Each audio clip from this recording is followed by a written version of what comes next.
Okay, so let's take a couple minutes and we're going to talk about Cal Grant basics. So the Cal Grant basic requirements have not changed very much. This is a list of kind of what they look like. And you can see these are the basic requirements. Now, naturally, an AB 540 student, so someone who's potentially eligible to fill out the DREAM Act application, doesn't meet all these requirements, right? Because they don't have to be a U.S. citizen, they don't have to have a social, and they don't necessarily have to be a California resident. But in general, these are the requirements to be given consideration for a Cal Grant award. Now, the award process starts very simply with two things. A student, in order to be considered for a Cal Grant, so the initial consideration, they have to have two things. If they don't have these two things, they won't even be given consideration. So, especially for, I would say, high school students, who are graduating this year, or high school students who graduated last year, what's really critical is that they get this application done on time and that they have a matching GPA. So if you're a public high school or charter, by law, you have to upload a GPA. So how does this work? So you will complete and upload GPAs, right? If you're a public high school or charter, you have to do it. If you're a private school, you should be uploading these electronically, although you still don't have to. That's going to change, I think, in the very near future. So everyone should be uploading these GPAs electronically, both for their current seniors and their previous year graduates. I'm going to talk about that in a minute. And then the student is going to do an application, so either the FAFSA or the DREAM Act application. Now, once those two things are in the system, hopefully that application is going to match with that corresponding GPA, and then we will start getting these two things and we'll connect them, and that will allow for these students to process, right? They'll go through this process until they are matched. So hopefully you see this crazy good animation as we speak. But that's kind of how it works. So what you need to remember is application, GPA, right? That's what we need first. Schools should be uploading GPAs by October 1st. Students should be filling out their applications beginning October 1st, and hopefully in October or November, but no later than March 2nd. Don't let them wait that long. You want everyone to do everything early. That makes life much easier. So what happens when they fill out an application and they match to a GPA is the following. The system will say, okay, we've got a GPA, we've got an application. What are we going to look at next? And these are the qualifying factors that we're going to look at next, right? We're going to look at the income and assets, the GPA, the financial need, which has a lot to do based on where the student is attending, and the program type. So in other words, are they taking something at school that allows them to get a Cal Grant? So that's what we look at next, and that's the next part of the process. So I told you previously we were going to talk about Cal Grant awards, A and B, as it pertains to entitlement and competitive. So you don't need to remember all of this. Here's what you need to remember. Entitlement's good. Entitlement's better. We want students to be eligible for entitlement. Competitive is better than nothing, but it's still limited because there's so many people who get processed for consideration and so few of that number who actually get it. So the window for an entitlement award, and let me just say, you're saying, well, I still don't get it. What's entitlement? So entitlement means that the award is guaranteed for students who meet the basic requirements. So if you meet the requirements, you get the award. Entitlement means that the state doesn't say, yeah, we only have this many awards, or we only have this much money. If you're entitled to the award based on your financial need, right, and your GPA and all those other things we considered, you automatically get the Cal Grant. So you could see that it's really important that hopefully high school seniors are graduating and they have a Cal Grant, because frankly, they're never going to have an easier time getting a Cal Grant. The other thing is, for students who graduate from high school, they have a 2-year window of opportunity. So the year they graduate and the following year, right? The other window for entitlement is a student who transfers from a community college to a 4-year.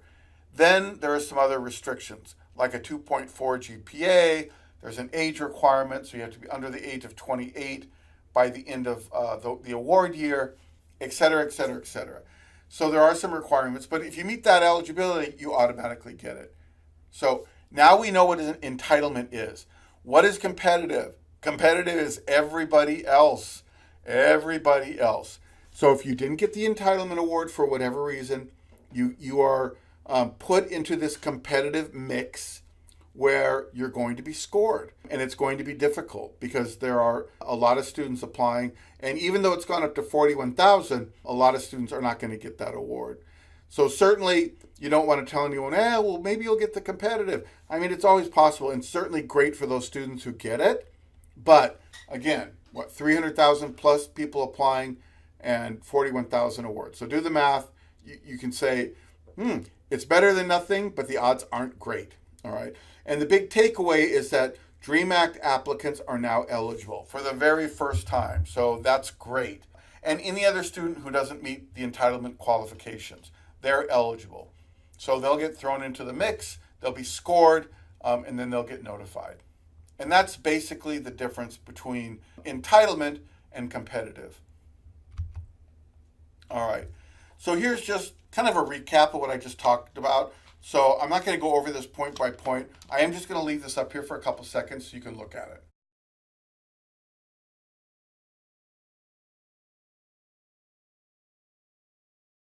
All right. So basically what I said. Here's the entitlement periods. Here's the competitive periods. Here's who's eligible. Okay. Another important part of getting a Cal Grant is ensuring that you go to a Cal Grant eligible school. So a Cal Grant eligible school, which by the way is the vast majority of schools in the state of California and includes obviously all California community colleges, all CSUs, all UCs. They're always going to be Cal Grant eligible. And many of the private or private for-profit schools are also eligible. But having said that, not all schools are eligible, right? So when little Johnny says, I'm going to this muffler repair school and I think I can get a Cal Grant, you may want to say, yeah, let's check that. Not 100% sure that muffler repair school offers a Cal Grant. Maybe they do, I don't know. But you want to check, right? Because obviously if you can go to a Cal Grant eligible school, it's going to increase significantly the chance that you're going to get financial aid. So that's what we want students to do. So you can find this on our website. If you navigate to the CSAC website, and you can see the address up there, we have a link at the very bottom. It says Cal Grant eligible schools. When you click that link, it'll give you the entire list of Cal Grant eligible schools. And remember, this information gets updated. So virtually every month, if for any reason a school drops off or a school gets added, right? And they're completely ready to be Cal Grant eligible, or they've lost Cal Grant eligibility, whatever the case may be. These reports, this list gets updated. So you can be fairly confident that what's on there is accurate. You can also look at the ineligible Cal Grant schools, which is a much shorter list, but when you go to the website, you have the opportunity to check on that as well. All right, let's talk about Cal Grants, the different Cal Grants. So you remember we had A, B, and C, right? Now, there are some differences between them. Here's the one thing you need to remember. You don't, as a high school counselor or a student advocate or whatever it is you're doing to assist students, you don't play a huge role in what Cal Grant a student's going to get. You don't. Why is that? Well, because you don't control the income and assets of the family. Let's start with that. And number two, the system's going to make the determination what Cal Grants a student is eligible for based on all those other factors that we talked about previously. So don't feel like you have to memorize this. You're never going to tell a student, hey, go for the Cal Grant B, it's the best. Student's going to get what the student gets based on the criteria of the program they're attending and all those factors that we considered, so including GPA and the financial information. So they're going to get what they get. But let me briefly explain the differences. So Cal Grant A, you'll notice that the GPA minimum is 3.0. So let's remember that because we're going to talk about that some more. Cal Grant A basically will pay 4 years of tuition and fee at a 4-year school. if a student is going to a community college and they don't have dependent children, it will automatically go on reserve for up to 2 years, and then they can apply for the third. So Cal Grant A at a community college, again, dependent children can change this, but if you don't have dependent children, if you have a Cal Grant A at a community college, you don't get paid anything. It goes on reserve because Cal Grant A only pays at a 4-year school, and it only pays the tuition fee portion. Now, at the bottom, you notice, hey, wait a minute, there's something new. We talked about this previously. If you have a Cal Grant A and you have dependent children, regardless of the school that you're going to, so you're going to any state school, community college, CSU, UC, you can be eligible for up to $6,000. So that's significantly different than it was before. Before, if you had a Cal Grant A, regardless of your circumstances or whether or not you had kids, it automatically went on reserve at a community college. That's not always the case. So keep that in mind. All right. Cal Grant B, you notice that the GPA is 2.0. Cal Grant B is a little bit quirky in that the first year, Cal Grant B only pays $1,672 in access award money. So what does that mean? That means if you have a Cal Grant B and you're going to a UC or a CSU or a community college or a private college, the most you're going to get is $1,672. And you're probably thinking, well, that's okay for a community college, but that is certainly not so hot for a UC or for an expensive private school. And we get it. So what happens with Cal Grant B? So the first year, most of the time, but not always, students who have a 0 ESC, for example, and we'll talk about that, I think, a little bit later, but basically, if you have a Cal Grant B, most of the time you have sufficient financial need that the first year at a UC or a CSU, you're going to get institutional aid to cover the tuition and fee portion. Now, that's not always true. It can vary based on the student's financial need. But generally speaking, if you have a Cal Grant B, you have significant financial need, and that means that at a 4-year, it's likely that you're going to get institutional aid to cover the tuition and fees. Now, at a private school, that may not be the case. So we're going to talk about Cal Grant A and B and what you can do in that scenario. So a couple things that you should know. There's a lot of programs, a lot of legislation, a lot of things happening whose aim is to incentivize students to finish college as quickly as possible, to put them in a position where they can be full-time students, and if they can, to reward them accordingly. So this is one of those programs that's specifically for a community college. If you're at a community college and you are taking and passing 12 to 14 units, this Student Success Completion Grant will pay you up to $1,298 for the year. If you're taking 15 units or more per term, you can get up to $4,000 a year, right? So you see kind of the checklist of what you have to do to maintain this. But essentially, if you're a student and you're at a community college and you have a Cal Grant B or a Cal Grant C award and you're maintaining a 2.0 GPA or higher, and you have financial need, obviously. So if all those things are true, right, and you maintain that full-time attendance, get a significant amount of financial aid just based on being a full-time student. So this is one of the ways that the state is trying to incentivize students to be full-time students and go to community college and then hopefully get out of Dodge in 2 years before transferring to a 4-year program. So this is just one example of that. I think we're going to see more examples like this. Okay, so a lot of you have heard of the BOG fee waiver. It's no longer in existence, although a lot of us still call it the BOG. It's a hard thing to change. So the BOG fee waiver is now morphed into the California College Promise Grant.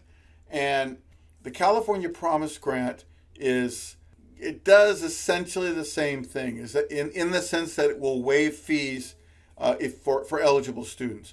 Now, listed below is different ways that students can be eligible. Believe it or not, there's actually more ways than that. But if a student gets to a community college and they're in 12 or more units and they meet these standards, they can have their fees waived. So it just depends. It's if they're full time. I mean, this could be worth up to $2,000 a year, right? So, but you have to have a B or C. You have to have a 2.0. You have to have unmet need. You have to be meeting satisfactory academic progress. But this is something that students should know about because they're definitely going to want to take advantage of this if they're able at a community college. All right. So this comes up a lot. A lot of people are very much in the habit of telling students, if you go to a community college, you should put your Cal Grant Award on hold. In other words, don't use your Cal Grant Award, save it for the four-year school. So my question to you is that good advice? Sometimes, but usually not. So let me preface this by saying every student and every student's circumstances are different, right? Every student and every student's circumstances are different. So what that means is that you can't across the board give students advice about this. But let me tell you why you should maybe not tell students to automatically put their Cal Grant on hold for the first 2 years at a community college. What can happen? So here's a couple things. Let's think about this. If you go to a community college and you put your Cal Grant on hold and then you go to a four-year university, will you still have 4 years left of eligibility? Yeah, that's possible. But there's a couple things that can impact that. Let's think about these. Number one, if you go full-time to a community college for 2 years or 2 years plus, and then you transfer to a 4-year, it's unlikely that you're going to need an additional 4 years to finish that 4-year college, to get your bachelor's degree. It's unlikely. So that would mean just by default, you're leaving some money on the table. All right? If you're at a community college for 2 years or 2+ years, and you've been a full-time student and you get your associate's degree, then when you go to the 4-year, it's just not likely it's going to take you 4 full years. Now, that's not always the case, but I'm just saying, generally speaking, it's unlikely. What's the other thing that can happen? So sometimes students get selected for some kind of verification, or the 4-year school will look at your education level, your EL. And the 4-year school might make the determination, okay, we've determined you're a junior. You have 2 years left of Cal Grant. But wait a minute. I didn't use those first 2 years. It doesn't matter. If we consider you a junior, an EL3, because we're doing, you've been selected for some kind of verification or we're doing our own verification, you're only going to have 2 years left. And that means that you have 2 years that you didn't get a penny of Cal Grant, and now you only have 2 years left at the 4-year. So in a perfect world, probably you could use your Cal Grant 2 years at the community college and then 2 years at the 4-year. But here's kind of one suggestion or one way you could look at this. You may want to tell students, hey, take your Cal Grant B Access Award the first year. Take it the first year, and then after that, you can kind of ascertain where you're at. You can put your Cal Grant on hold for, the next 3 years. But if you take it the first year, one, if you're a Cal Grant B recipient, you probably need the money. So let's be honest about that. And we don't want you not taking money or trying to squirrel this money away when in fact you need it to pay for books or supplies or parking or lab fees or all those costs that come with going to a community college, right?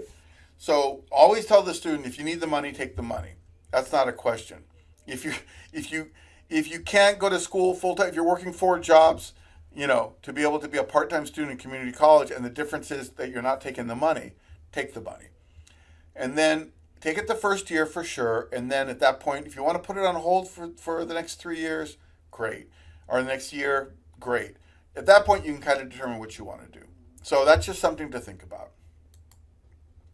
All right, Cal Grant C. So Cal Grant C is for vocational, technical, occupational programs between 4 months and 2 years. And students are eligible typically for books and supplies. You can see down there in the chart the maximum award. So we have the CCC, which is California Community College. And then we have, independent vocational or trade schools, as we sometimes call them. That's the maximum amount you can get.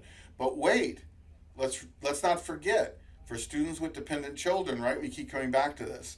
That kind of goes out the window. So for students with dependent children, at a community college, not at a vocational or independent school, but at a community college, if they have independent children, they can get up to $4,000 a year. And that's obviously based on all the other criteria that we talked about previously. So, Cal Grant C, most high school students coming out of high school don't opt for Cal Grant C because frankly a lot of them still don't know what they want to do. Cal Grant C is used maybe more often for people who have been out of school for a while and then go back because they want to pick up the skills that they need to compete for a different kind of job. So that's Cal Grant C in a nutshell. Now, these are the occupations that are in the most demand. And so if you are actually doing one of these occupations, Cal Grant C technically is a program that's considered competitive. In other words, we score based on all this criteria, including the kind of program you're going to be going into. So if you do one of these programs, you get more points because these are the programs that are in the highest demand. And so that would make you eligible for additional points. All right, which Cal Grant is the best? Here's all you need to know. Cal Grants are free money from the state of California to go to college. So that means whatever Cal Grant you get is the best Cal Grant. When you're filling out your FAFSA or your DREAM Act application, that is typically one-stop shopping for most financial aid. So that's why it's important to do whichever application is applicable to you. But all Cal Grants are good Cal Grants. Like I said, the system's going to award you the most beneficial Cal Grant based on all those factors we talked about previously. So they're all good. All right. So we talked a little bit about the income and asset ceiling. So let's look at these income ceilings. You can see that it's based on the type of Cal Grant and the family size. And that determines the income ceiling for the different programs. You'll notice that the income ceiling for B is significantly lower than the income ceiling for A or C. So why is that important? You remember that there's also a GPA component? We talked about this previously. So do you remember that for a Cal Grant A, what do you have to have? A minimum of a 3.0. Cal Grant B, what do you have to have? A minimum of a 2.0. So significantly different. Now, students who meet one criteria or not the other, let's go on. This is a thing, right? Sometimes they'll meet one requirement, but they won't meet the other. And that's what this looks like. So they'll have a good GPA, but it doesn't jive with the income based on the maximums.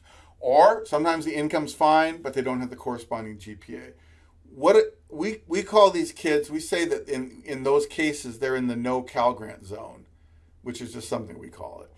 So if you're in the no Cal Grant zone, it means you're good here, not so good over here. So let's take a look at some examples, and then you can determine. Now, you may need that chart that we just looked at previously, but we'll kind of go through this, and we'll determine if these students are eligible for Cal Grant or no. All right, so let's take a look. All right, example number 1. Cassie has a 2.8, and her family of 4 makes $60,000. Does she qualify for a Cal Grant? So if we were looking at this chart, we'd kind of go, okay, this is here, where she's at, and we would determine no. Cassie is definitely in the no Cal Grant zone. Why? Well, because the GPA is great for Cal Grant B, but it's too low for Cal Grant A, and she makes too much to qualify for Cal Grant B. So she's really stuck. So this is a pretty good example, right? If she just had a 3.0, she'd get a Cal Grant A. Another example here. Jordan has a 3.92 GPA and his family of 5 makes $99,000. Does he qualify for a Cal Grant? Yes. So even though the income is over the ceiling for Cal Grant B, the GPA and the income will allow Cal Grant A to be awarded. So when we look on that chart, We go, yeah, well, we know he has over a 3.0. That's number one. And on the chart, we'll notice that family makes the correct amount to be eligible for Cal Grant A. All right, let's look at another example. Fatima has a 3.21 GPA and her family of three makes $41,500. Does she qualify for a Cal Grant? Yes. Now, in this case, and we see this with some frequency, the lower income and the high GPA mean that Fatima is actually eligible for both Cal Grant A and B. She could qualify for either one. So what happens then? So it's going to be a little bit contingent on what kind of school Fatima decides to go to.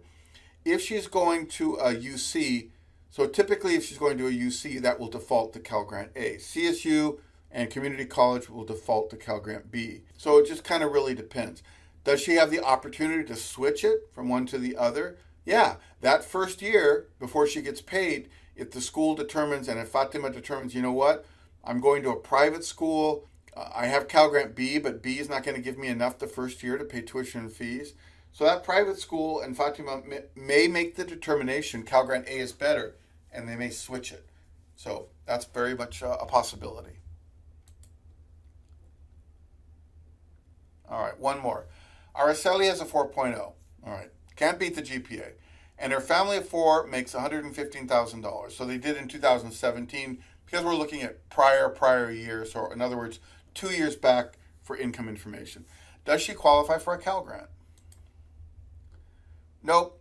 So even with a great GPA, the income's over the ceiling for both Cal Grant A and B. But hold the phone. Araceli's parents were divorced recently, and she now lives with her mother, who makes about $60,000. Does she now qualify for a Cal Grant? Well, that's a good question. So what's the answer? Maybe, possibly.